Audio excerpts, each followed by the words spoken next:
शेतामध्ये अवकाळी पाऊस झालेला आहे आणि त्याच्यामध्ये जे शेतकरी महिला आहे तुम्ही यांची वय बघू शकता आणि इतकी वय असताना शेतामध्ये दिवस रात काम करून जे ज्वारी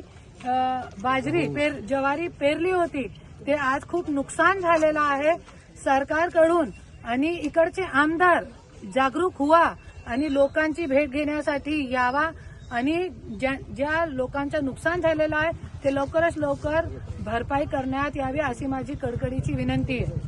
तुम्ही सांगत आहे किती नुकसान झालेलं तुमचं? लोकांची झाली होत आहे नुकसान। चला शेतात बघायला ज्वाऱ्या पालत्या निघल्यात, गहू पालते निघलेत, सगळे पालत झालंय लोकांचं।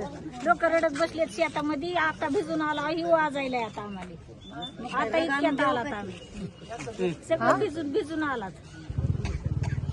बोलिए आप भी बोलिए। शेताचं वाटोळ झालंय लोकांचे, गहू पालते झाले सगळे, ज्वाऱ्या अशा झोपल्यात सगळ्या।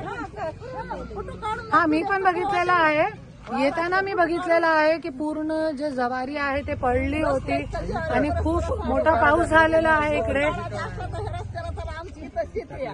सफाई झाली ह्या रस्त्याला त्याला फोटो काढायचा असला ज्वारीचा 2-4 एकर झाली पालती सुद्धा नाही। गावाच्या झाल्या सगळे गहू पालते सगळ्या गावाचे तोंडाला आलेलं पावसानं गेलंय, सगळ्या गावाचं गेलंय, आमचंच पण नाही, सगळ्या गावाचं नुकसान।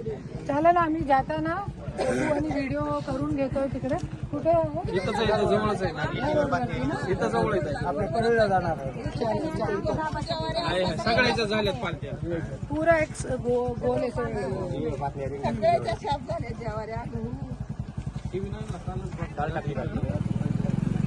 पाऊस तर आता पडला काल दुपारी पण पाऊस